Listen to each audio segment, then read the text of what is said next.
Hi, my name is Shannon Percival, and the date is March 6th, 2020. Hello, Shannon. Thank you for letting me interview you regarding Erikson's psychosocial stages of development.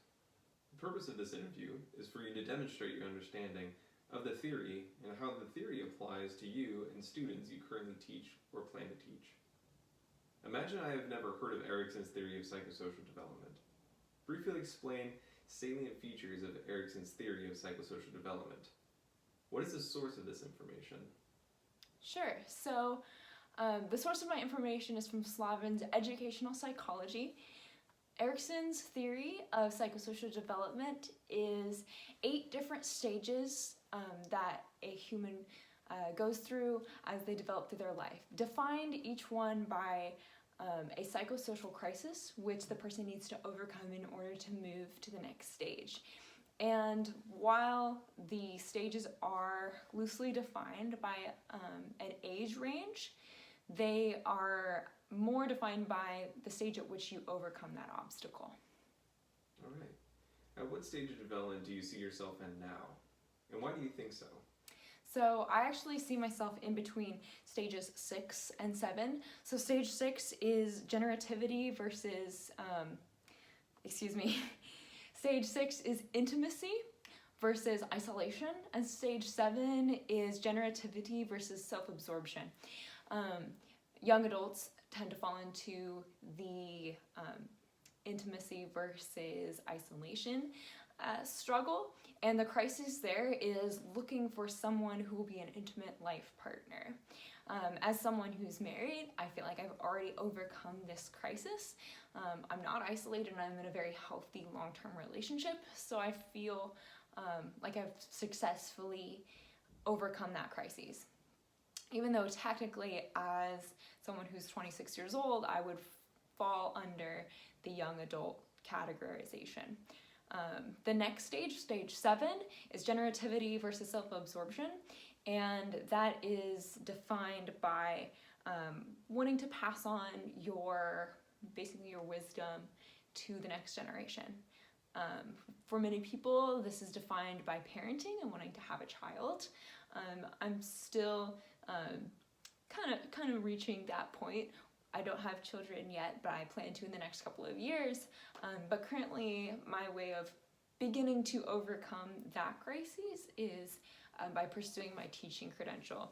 I also volunteer with youth, and I have for the past several years as a youth leader. So I've been able to gain fulfillment by passing down wisdom and mentorship in that way.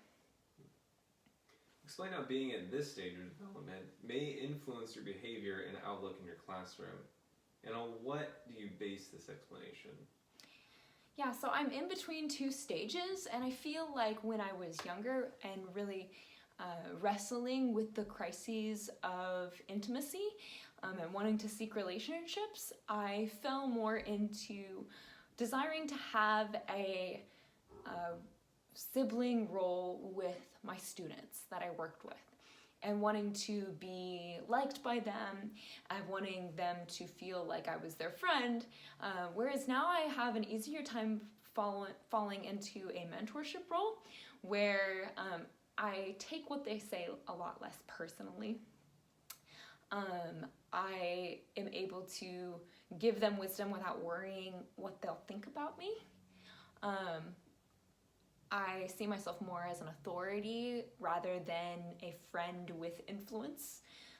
So that's probably been the way that those stages have affected me currently, since I do feel like I'm in between 2 right now. Identify at what level your students are and are likely to be at in Erikson stages. Yeah, so my students are in between stages 4 and 5. Stage 4 is industry versus inferiority, which is where your crises is you want to make things, you want to be able to do things on your own, and your fear is failure. Stage 5 is identity versus role confusion, where you want to feel like you belong, you want to know who you are, you don't want to be mixed up about who exactly you are. This is the teen identity crisis, who am I? because I work with middle school and high school students, their age ranges actually fall into that. That stage 4 usually happens between ages 6 and 12, and the identity crises stage 5, more 13 through 18.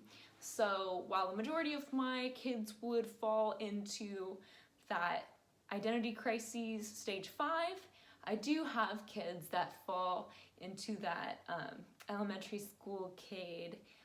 I just want to be able to accomplish these things on my own. I'm afraid of failure.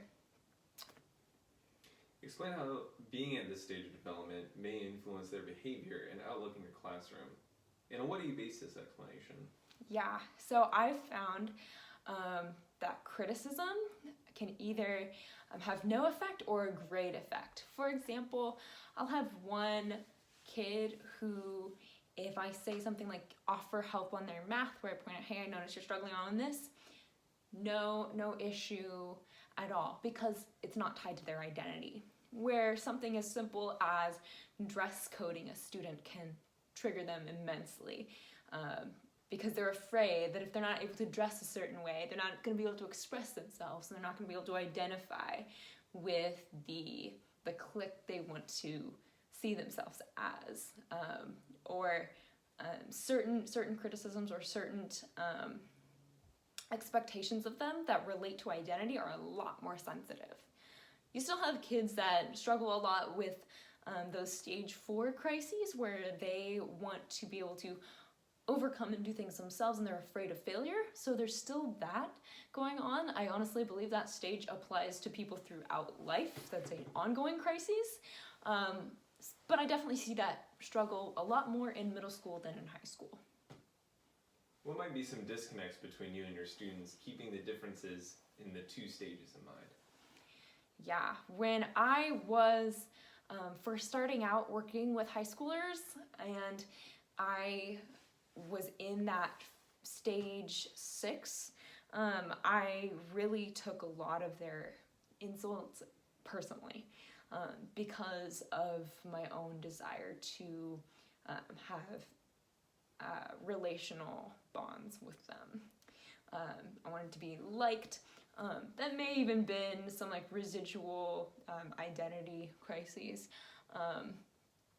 But now I see myself more as a mentor, and of course, someone whose goal is to mentor and get you to rise above and be a better version of yourself, of course is going to be in conflict with someone who is seeking to build up their own identity. So I think stage 7 and stage 5 are naturally at conflict with each other, but that's healthy. That's the reason parents and teenagers tend to have a lot of arguments. Any final comments? I think Erikson's theory is fascinating, but I also think it's somewhat limiting, because a lot of these crises are things that you're going to be challenged on throughout your life. I still struggle with the desire to overcome failure. I still have the desire to create. I still have trouble with trusting people, which is stage 1. So I think there's a misconception that you have to overcome a crisis to move on to the next stage. And so for just kind of a brief psychosocial analysis, I think it's very interesting, but it's a good starting point, and it's not to be held to a very strict standard, because people go outside of their stages all the time. Thank you. Yeah, thank you.